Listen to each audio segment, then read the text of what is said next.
Welcome to another episode of Fulltime Father Podcast. It's Big Dog All Love, man. We here today. We is highlighting a very, very dope person in our community. She has a story and she wants to inspire and let you guys know what's going on. You hear me? Please, Big Dog, introduce yourself. I am Precious Bingham, owner of Precious Boutique and other businesses. Talk to her. You said other business, girl. Get your promo on. All right, well, a lot of people know I do massages, I do credit. I'm starting to take pictures, which I really, really want to invest in because it's a lot of money in taking pictures, like for Valentine's Day and stuff like that. Mainly, I'm trying to work on the massages, stuff like that.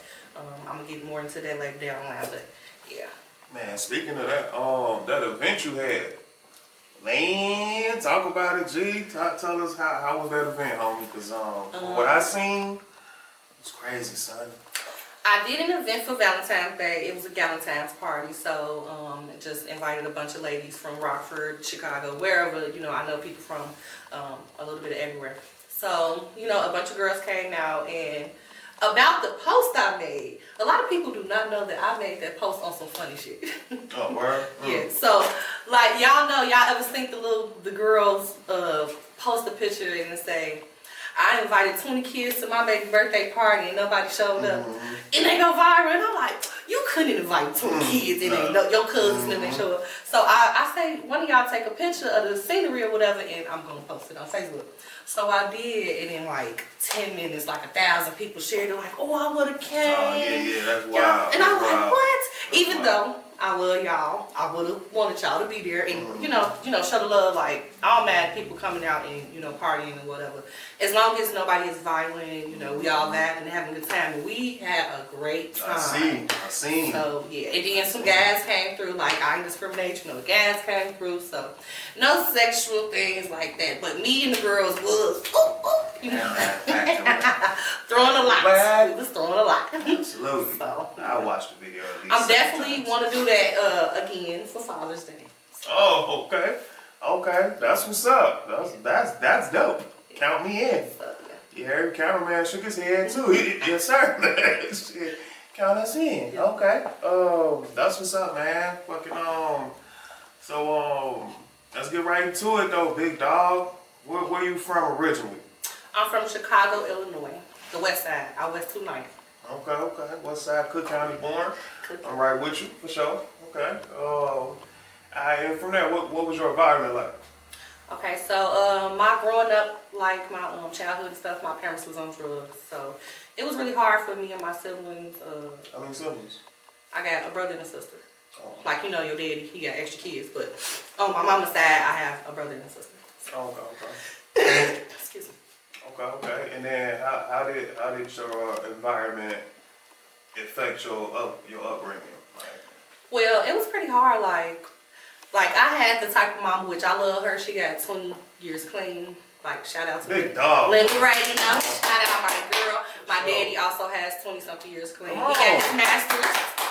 And he spent most of my childhood locked up. So he was in and out of jail, going to the penitentiary and stuff. I've been to jail, I've been to prison. So, when I just went to prison, he looked out for me wholeheartedly because he know how it is to be out there. So, he been to prison a lot, and then, he just kept going to school while he was in there.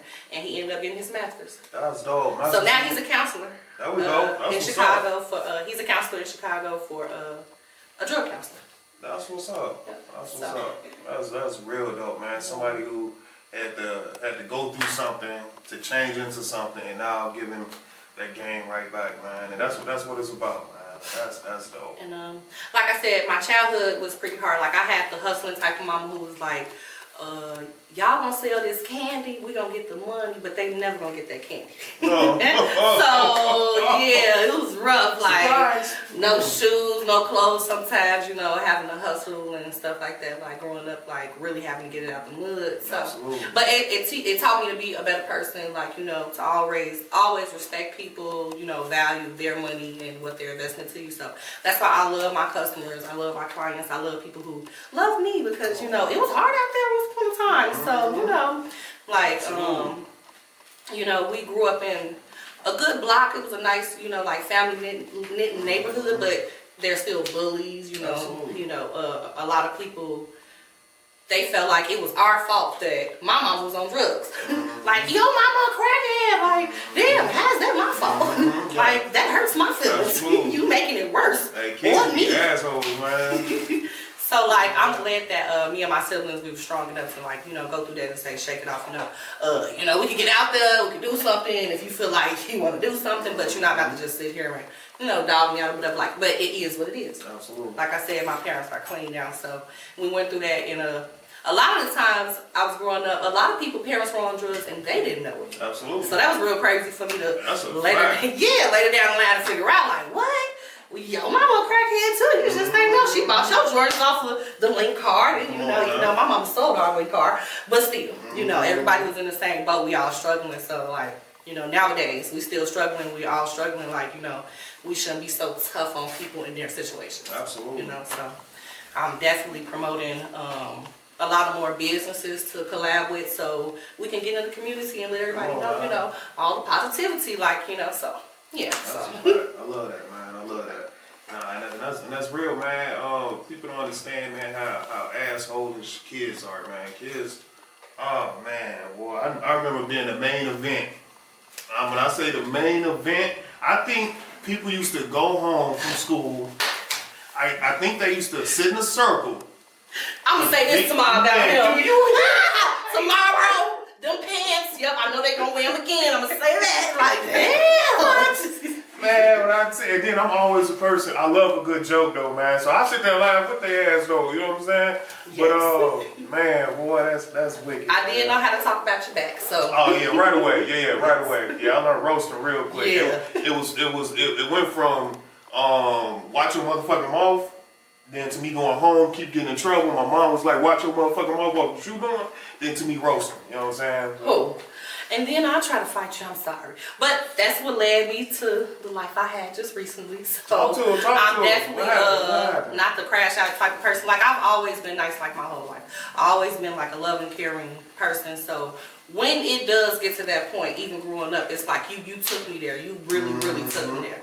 So with me just going to prison, it was like, excuse me, the situation was my sister's neighbor, they had got into it over the kids. We got into it over the kids. The little boy, basically, and I can talk about it now because, I did my time. Yeah. So the little boy, he was a couple of years older than my nephew, and basically he uppercutted him. He went outside, man, his business, he popped. Like Scorpion, like Ryu. So, not on no racist type, I think this about white people type, but the little boy is mixed. So I kind of do feel like, and I love little mixed kids. I want a little mixed kid one day. They so beautiful. But I kind of felt like this little boy think he's, like, you don't know you part black, baby. So he kind of picked with my nephew. So he would get with the little white kids and pick with my nephew, and I just felt like, I don't know, like his mom should teach him better. So, and she's Caucasian, so basically when they got into it, she was just like, oh, well, okay. Oh. We was just basically like, do something about it. But one thing led to another, and basically we ended up fighting, and the lady got stabbed. So I did not stab this lady though, but I still did time in DLC. So that was real crazy to me because it was like, when I did get there, a lot of people were in there for accountability. They didn't murder anyone, but they was there when it happened. So I felt like that was the same scenario. I played a part in it, even though I didn't stab her. Absolutely. The lady could have died. She could have lost her life. So I do thank God that I did go through that experience because it teaches me like a lot. Like I said, not to crash out. It really does. It really did. Going to prison taught me that you need to watch your every step and every move. Like, I have children that I didn't want to leave, and now that I'm gone, you think I had the mentality like, yeah, I'm glad. No, I don't have the mentality. I miss my children, I miss my kids, and I love them. So, like, I don't think there's really anything that should push you over the edge. Something like that. 2 kids fighting made y'all fight, and it led to that.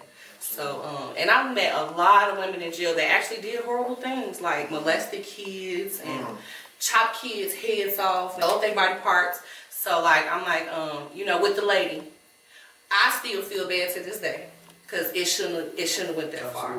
Like, I wouldn't want to be fighting somebody and they stab me. Like, calm down. So I just, like I said, it was a crazy experience up in there. It was nasty. It was dirty. Like, it's no place like home. So I don't advise nobody to be like, oh, well, over my kids, I'm riding or dying. Like, no. No, that's yes. If you're easily, let's move. Oh, I forgot I had my second phone, y'all. My bad. I feel like if you are easily offended, you can be manipulated real easy. Exactly. You know what I'm saying? The moment somebody says something or do something that gets you out your character, they won. They controlled you in that moment. No matter if you triumph over the situation or whatever, they controlled you. They made your ass do some type of reaction. You know what I mean? So, but nah, that's definitely real. But my nigga was pregnant in that joint. Yes, and I was also pregnant in there, so like it was like, and I went to jail like ASAP. Like I didn't have no maternity shoes, I didn't do nothing, and like imagine being hungry but you're pregnant too, and you eat at 3:30 in the morning. Well, who's waking up at that time to eat? Wow. Okay. So the next time you eat is 10. Wait, was that breakfast? That was breakfast. Lunch is at 10:30, and then dinner is at 4:30. So, and then also you have to walk out of your room and go across the street to eat every time you want to eat. Unless you got commissary, unless people looking out for you and you got money in your books, you not eating no more after that. So, even though I was blessed, it's people in there that's peeking around corners like, I eat your coochie for a bag of chips. Like, I'm thinking this just in the movies, but they like, you know, they really trying to get close to you. You know, they don't bust out day one, but they'll try to, you know, come in your room, get nice, you know, talk to you every day. And the next thing you know, like, you think you my girlfriend? No. And I'm glad I was pregnant because no, it really wasn't like that. But I seen it so much. I seen people coming in and out and doing it, or people coming from other units that was like in jail for like 15 years. And the whole time they been a hoe. Like they done fucked everybody. Oh, and then it was men in there. So I'm sitting here pregnant and I need medical care and I'm going to health care and there's a man sitting on the side of me with a penis. Oh. So that was really, really shocking to me because like the man that was in there, his name was Andre. I forgot his last name, Roberts or something like that. But his name was Andre and you can look it up, Logan Correctional. I did everybody's laundry. Oh. Dirty drawers. Period panties. I'm talking about women pissing on themselves every day and here you go. Oh, you want me to do your laundry so I can make 17 cents. Oh, wow. Okay. So, yeah, my roommate was like, you need to do my laundry one day. And I was like, oh, I'm not doing it. I'm pregnant and I'm going to school. I had started going back to school too or whatever. So, we basically got into it and she got me moved out of that room. So, but the situation was really, really heavy on me because I'm sleeping with one eye open. Like, we get into it over laundry. Yeah, that's serious. And these people, like, a lot of people up in there got life. A lot of some women or whatever, like majority of the population got life. So it's just very crazy to be around these people, have to sleep around these people. Ain't got shit to lose. They ain't got shit to lose. Not at all. Not real shit. Hey, you YNs, God damn it, hey, trying to tell you I was looking forward to now. You in there with some motherfuckers ain't got shit to lose, ain't going home never. You in there for 2 years. These niggas ain't going home never. Never. That's real as hell. And they'll do something to you. Like in the women's pop, like it ain't like that deep and that serious, but you will bicker and argue with somebody and end up. I seen somebody spit on somebody and go to SEG. They lost their job, they lost their housing placement, and to stay in the room for like 2 years and then have to move, you got illegal shit up in here. So all that shit going in the garbage. You can't have a pen. We can't own pens. You can own a state pen, which is like this big, but you can't own a regular pen. If they catch you with a pen, it's going in the garbage. Like a lot of stuff was just so weird to me that I'm like, what? So like to geek a hot pot and then to hear about people who geek their hot pots, put the water in there and splash it on somebody. These people ain't got nothing to lose. No, not at all. Not at all. So like, I'm like, you know what? I'm gonna go out there and do better, so I don't come back here. That's wicked. That's what's the craziest shit that you seen in that motherfucker go down? Like super. I know you already said some wild shit. Well, just one crazy thing was this lady. She shitted on the wall. Like just a lot. I seen somebody shit on the wall before. Like what do you mean? Like stand like this is the wall. They're like right here. They're standing up straight. Oh, scoot it over. I seen shit all over the toilets. And my roommate was the bathroom porter, so she would have to clean it up, and then she would have to come back in the room and. Oh man. Yeah, and like in prison, you don't have that many outfits, so like. Oh shit. I'm like, wait a minute. You get shit on the pants. You laying down with the pants. But I'm the laundry porter, so I used to help out. So, the men thing that I used to see, that used to creep me the fuck out. Like this man could walk anywhere, and we could go to the yard together, and we could have sex. And the guards was letting them. Oh, for sure. I'm sure they can pay. Hey, people that the higher ups know what the fuck going on in there, man. I saw this one girl jagging the man off under the table. And I'm sitting like this. And the white shirt, I'm like, hey, they doing stuff. But you don't want to snitch on nobody or whatever and be all over people's business like, hey, that's your business or whatever. But it's disgusting because I'm right next to you. I'm pregnant. They said you got that package. You know, I don't want to spread no rumors about nobody. But this is what was going around grounds. And like, yeah, that's disgusting. Like, we in prison. How's you doing this under the table? Like, hey, when there's a will, there's a way. There's a will, there's a way. When there's a will, there's a way. Shit, I heard that. So, not that I don't think that, people get horny in there. They're in there for a long time. Like, for sure. If I was a man and I can get some female contact, I'm in it's happening. It's happening. It's up there. And you got life and you got AIDS. So he said he's coming home. He said he coming home. His case was he was in the male prison. I'm not sure if it was Pontiac. It wasn't Pontiac. It wasn't that far. Either way it go. He was in there and he only had like 5 or 10 years or something like that, and then he murdered his male roommate because he was raping him. The man was raping him.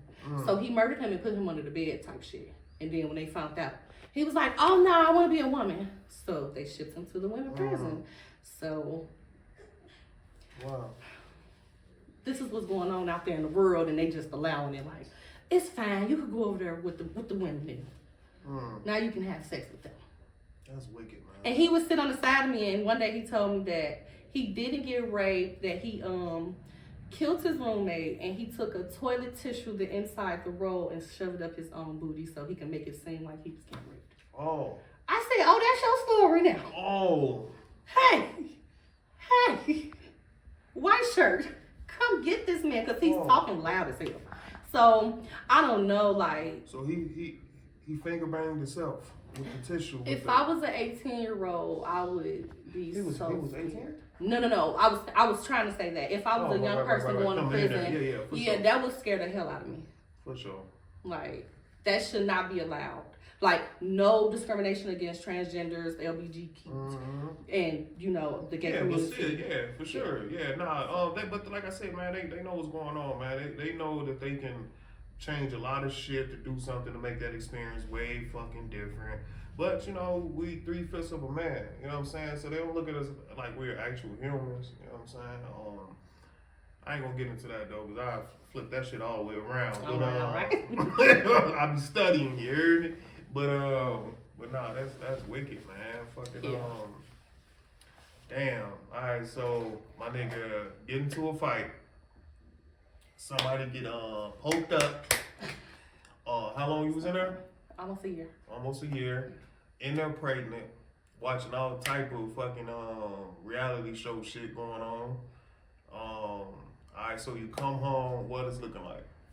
Right now I've been home for 6 months. So I had a little girl. 2 weeks after I came home. So yeah, thank you. Her name is Kalia. Big dog. And then I got back to business. So I came back to my store. It's still a work in progress like a motherfucker, but Yeah, that's it. You got something. I'm trying. I am trying. Trying is hating on yourself. You're doing it. Okay, I'm doing it. So I got the boutique going on. As far as the credit, like I need to get my business credit back going because I had it going on at first. So now it's like a struggle and it's a little bit harder to keep things going and flowing when you ain't paying for it on your own. So I always promote that, like if you open up your LLC, get that business credit going. You have to have good personal credit to get the good business credit, but start somewhere. You know, get those security cards, get those accounts to build your personal credit. Little by little, 30 days, 60 days, about 90 days. You could be up there. You know, you're going to see some shit changing. And then not only that, when you get somebody to repair your credit, like you could do it yourself. You could look online, Google, YouTube, and get these letters and these templates and say, okay, put my name in there. Will get you right. It's so many things nowadays you could do to fix your credit. And then you get the LLC and then you go from there. Like even YouTube again, you look on YouTube and it's people like Kenny Smith, you know, he taught me, that was my mentor, and then Lakia Allen, that was my second mentor. So you got to invest in mentors too, and I tell people that like, those wasn't no $2, $3 mentors, those was $1,000 mentors that I invested in and I learned the stuff. So invest in your business, and then like going forward, like I said, I want to do the massage business. I've been doing it for a year or two, but it's like off and on. So I got a sink coming in, a Japanese sink. I want you to put a little video in there so people can see it. Gotcha. But it's like a sink that you do the head spa. So like massaging your hair. So I know that's gonna make me a lot more income because it's like a nice ass little. Y'all gonna see. So besides that, like I said, the photography thing I want to invest in. Another mentor, like I know Lee, he does the videos and shit like that. So you know, even getting with him in the editing, getting with you, you know, so. I'm saying, no, he got it on all the editing and everything. It's way better. Yeah, so I'm gonna get with him and J Visuals, you know, just a couple of people in the community I want to get with, as well as I think somebody on Instagram that I want to invest in that I know that they gonna teach me everything I want to know, and I'm gonna snap. Y'all gonna be like, oh, I remember she was talking about that. Woo woo. Well, look at her doing it. That's what's up. No, absolutely, man.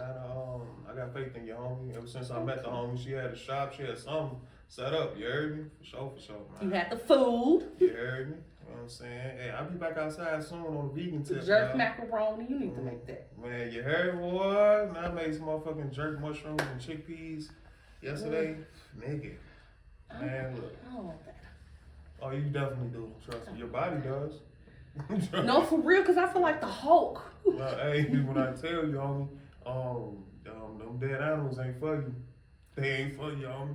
That just if you just think about that in a sense, if you was accustomed to saying, hey, give me a plate of dead animals. You know what I'm saying? If you was accustomed to saying that, that'd change your mindset like a motherfucker, like real quick. Like, yeah, hey man, let me get a plate of dead bird, bro. Let me you know what I'm saying? Let me get that dead ass cow. You know what I'm saying? Let me get that corpse. I ain't overthinking it like that. You know what I mean? No, but that's what happened to me though. Yeah. I started thinking like that and I was like, yeah, no, this shit weird. Yeah. But man, that's lit. So alright, so you came home, got straight to business. I did see a video that you posted where you was actually in this motherfucker. Mm-hmm. Like talk about that experience, homie. About the massage, being in here. No, I'm talking about like in here, like sleeping, like. Oh, okay, yeah, that portion. So when I did come home, I couldn't go back to where I lived at. So I paroled to the Mission downtown, and I thought prison was nasty. Oh no, they wild. I was in there for a week. I ain't gonna hold you. Yeah, no, the Mission wicked, Joe. Wicked. It was people in there who would let their kids run around. Just first of all, we don't know these people from a can of paint. Why is you letting your baby just run around in here with all these strangers? And even speaking on that though, I always like to say this though, man. I was in a situation to where I needed to go there with my kids and couldn't get in because I'm a dude with kids. Yeah. You know what I'm saying? So that's weird. That's just wild. It's wild. But I understand though a little bit because it's some crazy motherfuckers in there, man. It is. Some wild, man. Them same motherfuckers that when we was younger, we was riding public transportation. Every single time I got on public transportation, it was a crazy motherfucker on there. Every time. And they up there. And they in that bitch, you hear me? So I understand, you know what I mean, to a certain extent, but that's what fueled me to provide resources for fathers. So That's real nice of you. You hear me? So this podcast is just the beginning of it, and then of course we just gonna, you know what I'm saying, keep building from this. But being down there, I was down there and it was real. Like, I'm talking about in prison, I was, you know, happy. You know, I could smile. I could look forward to going home. Like, them lifers up in there, like, you know, they stayed impressed for a little while. They doing their clemencies and they trying to get home, whatever. But they know, like, no, it's over. Being at the mission, though, I'm crying every night. It's disgusting. It's like so filthy. And as far as the women, the negativity, these people live in Rockford, or it doesn't matter what shelter. These are people living here. These are women and their children living here and don't care. Mm-hmm. They want it for free. They want it done for free. They want the government to take care of them. They want to sit back and relax. Mm-hmm. They want to get their tax money, spend it all up, and be still up in the mission. Mm-hmm. Like, it was so crazy to me for Halloween, everybody walking around. Nobody's kids got costumes. What? Mm. They have the Goodwill. They have Walmart. Like, I don't tell people to steal, but I mean, if you got to throw it back and get a couple of dollars from a guy or something, like, get them babies some costumes. Wow. These women, they smoking, they drinking. I like to smoke, I like to drink, but I'm just saying the priorities. For sure. You know, but with that though, man, I don't knock nobody to do shit like that, because if you knew better, you would do better. You know what I'm saying? A lot of that shit be mental health like a motherfucker. A lot of people ain't been shown something different. I literally know people, like, I'm sure you do too, in the city that ain't never left their motherfucking neighborhood. You know what I'm saying? So that's a mental fuck up. Real shit. Like, if you're not exposed to much, ain't gonna do too much. And then you got somebody who's dealing with depression, they homeless, they got kids, they probably taking care of them by themselves. It's gonna be a lot for them to actually, like, come up out of that. You know what I'm saying? Like, it's wild, man. Only the strong can get out some shit like that. No, I definitely agree. Like, it was a lot of women in there who didn't have kids, who were just single people, and they had mental issues, and they don't know what to do. Like, they adults, and they still don't know. Yeah, but you still got people that just take advantage of. You know what I'm saying? Which is, like I say, that's like I say, if you knew better, you'll do better. You know what I'm saying? A lot of, especially older I get, the less that I judge people, because it's like, I don't know who said this. It might have been Malcolm X. Don't judge nobody for not knowing what you know now, because at one point you didn't know. Exactly. You know what I'm saying? So, and of course, we all got the mind frame of as you get older, you're supposed to mature, this and that. But I know some people that's 20 years old, man, and they mature than a motherfucker over somebody who's 40 something. Yes. You know what I mean? So it literally be a mind thing at the end of the day. You know what I mean? For sure. But, like I say, I definitely agree. Yeah, like, he the owner. Wild. The owner. White dude, wild as hell. I think he don't work there no more. I hope not. I hope that man somewhere riding some fucking where. And I'm saying that with a smile. Okay. Like, yeah, homeboy was wild. He was treating them young black man like a piece of shit. Like, he was literally cheating. It was like young people in there, like, we talking like 18, 19, like in there, and he really talking to them like a piece of shit. Like, I was fighting. That's crazy. I was getting custody of my kids. The time that I actually had to like be in there. You know what I'm saying? I was there for a week. Ended up getting my shit together in a week. Boom, got up out of there. But anyway, my first night in that motherfucker, I'm letting them know what's going on. I'm like, yo, I gotta, you know what I'm saying, this DCFS shit going on, so I gotta be here such and such at this time. He was like, you're my concern. Your kids are not my concern. Like, you need to be here. What does that mean? I wanted to let that nigga know what side of town I was raised on so bad. I'm proud I want to run his shit, so. But, what the fuck? But yeah, but nah, they really be in there on that shit type shit, man.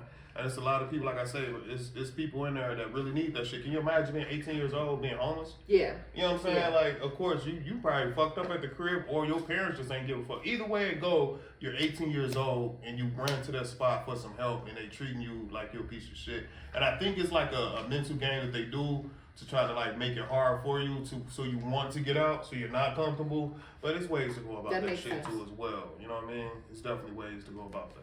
And a girl up in there, like you said, she was younger, and it was an older lady who had kids up in there. The girl just told the kids, hey, can y'all stop running? Because it's concrete. Mm-hmm. A kid actually fell and bust their head in there. Mm-hmm. Staff, say something. Okay, whatever. the girl had ended up slapping the girl who said something to her kids, and she didn't mean any harm, but she slapped her. Both of them got put out. Wow. And the young girl just like, where am I gonna go? Yeah, like, come on, man. I came here so stuff like that, you definitely right. You know, I'm not judging everybody in there, because even my situation, we used to sit and talk in the group, you know, and say like, you know, all of our situations, we're all women, we need, you know, this service either way it go. But it's people who take advantage. Absolutely. Yeah, it's always gonna be those, man. But my bad. Go ahead. Just you was talking about from the mission, and then what happened? Yeah. So basically, I kept talking to, you know, the parole board, and I was able to come here. So not to put too much info on that part out, but yeah, they blessed me to be able to come to my store, and that was nice because I was able to spend nights with my daughter, and I wasn't able to do that at first. Absolutely. I was on 6 to 6 curfew, so I would get up, go home, be with her, and go back to the mission. You have to be there at 4 o'clock. So that's like, I don't know. Bro, they taking your phone, all type of shit. They like, you can't go see they took the phone. Yeah, no, I hear my shit every time. I won't go on. But yeah, no, they was Me definitely. too. They was definitely. Who gonna get them? I'm grown, baby. So, I'm on true crime all night looking at my phone. I think bad time was like 7 o'clock type shit, y'all. Like they was, like they're in that wild, y'all. Yeah. You know what I mean? But then, like I said, the people who taking advantage of it, you have the women who, they kids are running around all night and they back there asleep. Like you said, it's depression, but also, like, we are mothers. We supposed to nurture these people. Like, I get it. We all be depressed, but, like, man, take a step back, get a little drunk, get a little sober, and get back to reality. Like, I've been there before, and I used to think, no, people can't be depressed. And then I had to realize, like, Precious, you depressed. You get depressed sometimes. I was depressed for a long time. Didn't even know it until I was out of it. Real shit. Like, I did not know. One day I would just realize, I was like, damn, I feel good as hell. Like, what's going on? And I sat there in my thoughts and thinking about it, like, damn, I was really fucked up. Like, mentally, yeah. So, coming here was definitely a mental breakthrough, and then, I mean, getting back into business, being able to go back home afterwards was also just, everything just fell in line. Like, obviously, it's bumpy as hell, but, you know, like I said, financially wise, but things are getting back to the way they was. That's what's up, man. That's, was that you I was yeah, that was you I was talking to. You was trying to do like some prison reform type, re-entry to the world type program type shit. I would like to do something like that, like, but I would like to get with other people and do it. Like, I wouldn't like to do it myself. I would like to get with a bunch of people and get those resources together. And hey, we're gonna go out here and get with a bunch of other people. So for sure, and I'm sure there's a lot of people actually do that shit too, though. You know what I mean? That's one thing about just the lack of support in communities. I'm not gonna just put all that shit on rocket, but it's just that shit can go anywhere. But shit like that needs to be like known. Like, we should know that those programs are everywhere. You know what I mean? I know Prairie State Legal. I was gonna go to them to get my record expunged or some things like that. So I don't know like what services they still offer, but they great. Yeah, absolutely. I've heard good things about them for sure. I tried to use them for some situation I had, and it was weird, but yeah, even with that though, like, we just had this blackout yesterday, right? So, I guess it worked. I don't know if it did or didn't, but I think it was Leslie or somebody had made a post that was like, you can't put a date on a boycott, and that's real as hell. Like, that was real to the motherfucker. Because like today, now motherfuckers back at Amazon and Walmart now. You know what I'm saying? Like, right back to it. I'm sure, like, we need gas still. You know what I'm saying? Did y'all build y'all carts up? You know what I'm saying? And then press pay today, like, and that's real though, because if we keep that same mentality, you know what I'm saying, to support each other, man, we'll be in a different situation. Because like, every other race do it. Every other race can stick together. It's not racist at all to be concerned about your people. That's where the masses come in to divide and conquer. Like, it's not a race thing that you only hiring your people. That's not fucking racist. Yes. No, you're supposed to. Like, Tyson and Rochelle, all the management is Mexican. Come on now. Like, yeah, you're supposed to. Like, if I get in there, I'm supposed to send the homies. I'm supposed to. You know what I mean? Like, I don't be mad at white people and shit though when they be conquering shit and doing like they supposed. They're moving how they supposed to. They're studying us and we're not studying them. Do you know that there is a study on poverty? Like there's books about poverty. Like they study us, Yeah, but we don't study them. You know what I mean? That's true. So, but yeah, that's and that's real, man. But and how long we went, so? Cause I think we in it. Oh shit, she said she here. About 41 minutes. Right on. Okay. Yeah, that should be. She just said it. Yup. How did I do? Great. Great. You know what Oh, I'm saying? she. Yeah, we still on though. I gotta close it out and all that good shit. Okay. I was gonna say,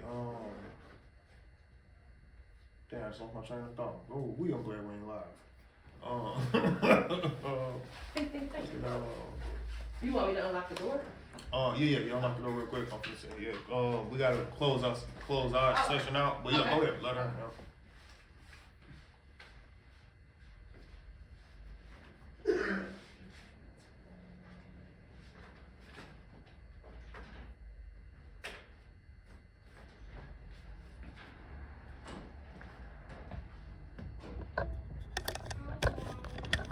Hey, Bill.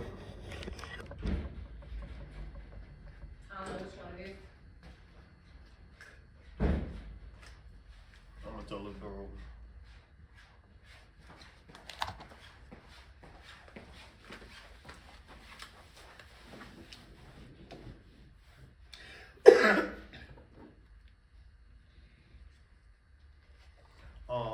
Yeah, we're just gonna jump right back into it. Okay. Probably just end it with the let them know where they can follow you and all that good shit. Drop the address of your store or something, you know what I'm saying? Fucking Okay. Go ahead, right now. I got you. But yeah, so you know that's that was Precious' story. I'm not gonna start. I mean, well, since we on the edit part, what's up, girl?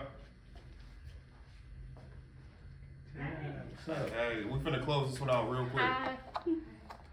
And that's been another episode, man. Fulltime Father Podcast, man. If you can, Precious, let them know how they can get in contact with you. My Facebook is Precious Bingham. I have two. Well, I have the old one. I have the new one. I can't get back into the old one, so make sure you're on the new one. What else?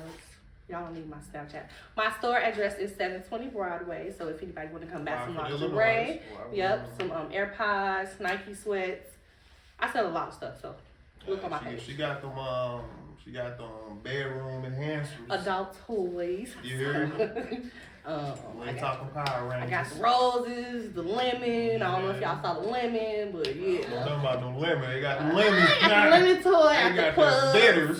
The bitters. Got the sweet lemon. So yeah, y'all go ahead and follow me on like I said, Precious Bingham on Facebook. Right on, man. Once again, man, it's all love. There's no love like all love. Appreciate y'all, man. Bye.